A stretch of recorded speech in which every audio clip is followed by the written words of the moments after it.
कोई दी का नजरिया कोनी गरीब लोग इस काम ने बिचो देखो जी किथे हो असन थारे बिचो कराची आखो ना दू गटू असन देने अस कराची पहुंच ना बे कुछ सारा सवाब थीने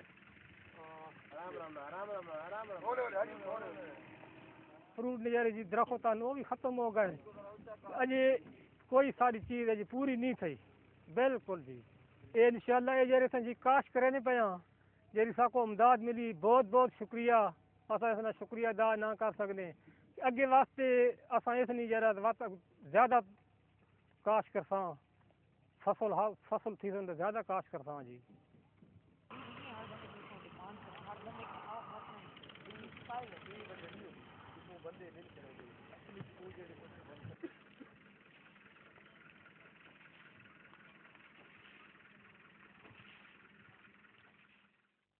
आपने देखा जी पंजाब में जो फैसिलिटीज़ एक्सटेंड की गई, पंजाब में जो बरतानिया ने जो असिस्टेंस दी उससे जो फैसिलिटीज़ एक्सटेंड की जा रही हैं उसमें यह है कि जो लोग मुतासरा थे सैलाब से वो वापस अपने घरों को गए तो वहाँ पे उनको अपनी ज़मीनों पे उगाने के लिए कुछ चीज़ नहीं थी उनके पास और उन्हें ना तो वहाँ पे सीड्स मुहैया थे, ना उनको खाद मुहैया थी, ना वो उस ज़मीन को दोबारा काश्त कर सकते थे। लेकिन वहाँ पे उन्होंने किस तरीके से बरतानिया ने जो असिस्टेंस दी जी जिसकी कमिटमेंट मैं आपको फिर बताता चलूँ जी 134 मिलियन पाउंड्स है और उसमें से 20 मिलियन पाउंड अभी जो रहता है वो आइंदा आने वाले कुछ माह में दोबारा मिल जाएगा।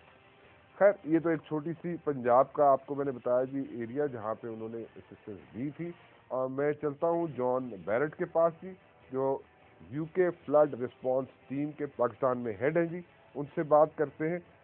John, we have seen the clips of Punjab and we've seen what kind of assistance you people have been extending over here.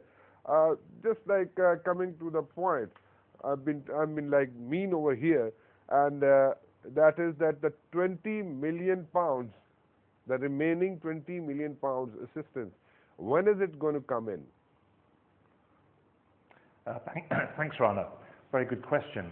We're at the moment looking at some 20 proposals from our implementing partners to allocate the remaining funds that we have available, and we hope to be able to program that money during February.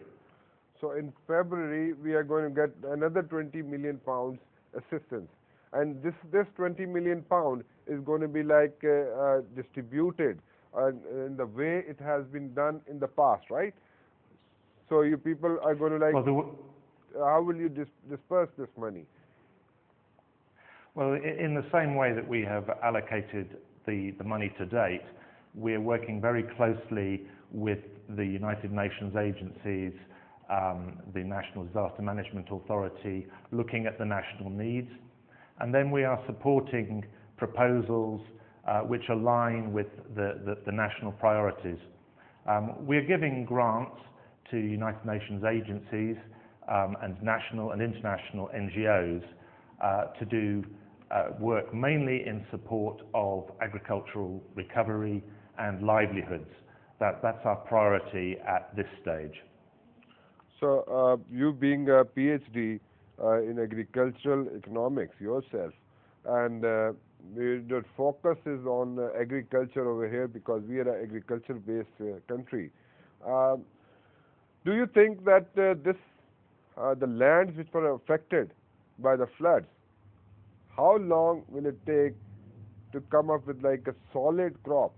I think that the impact of the floods has varied tremendously across the country, and the National Ministries of Education in the provinces and the Food and Agriculture Organization of the UN are still trying to understand the impact of the floods on agricultural lands. I myself have travelled in Muzaffargarh district in southern Punjab and seen areas where the sand is now 3 or 4 feet deep in fields close to where the bund broke during the height of the floods.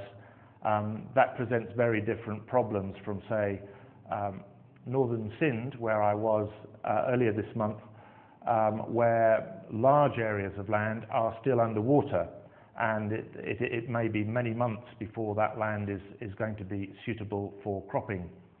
Some areas are suffering effects of salinity, but it will be a while before it is entirely clear what the impact of the floods will be in aggregate over the flood affected areas.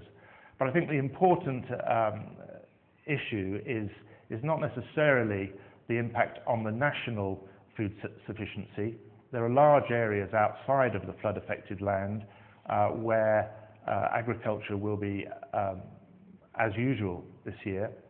But the real impact is going to be on the 14 million people worst affected by the floods, that they can ensure their own food security in the coming months, either by growing enough food to eat or by earning enough money to buy the food that they need. Okay, so let's go step by step what you people have been doing and you are still doing, helping out these people. There are like 2.5 million people who have been given safe drinking water by you guys. So where are you getting this safe drinking water from? Are you doing the boring over there? Are you putting in filters over there? What? Well, let's put it in context, in that the response to the flood is effectively in 3 or 4 phases. The full 4 phases is rescue, relief, recovery and reconstruction.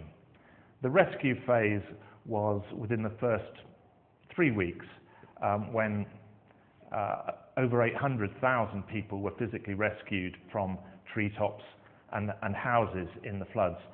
The subsequent phase, which was relief, was providing emergency humanitarian assistance to many millions of people who had to stay for weeks or months in tented camps before they were able to return to their homes.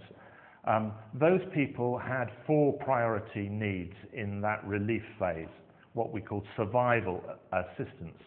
And the 4 priorities are: 1, food; secondly, safe water; thirdly, shelter; and fourthly, essential medical services. So in that emergency relief phase, it was really important that people had access to safe drinking water.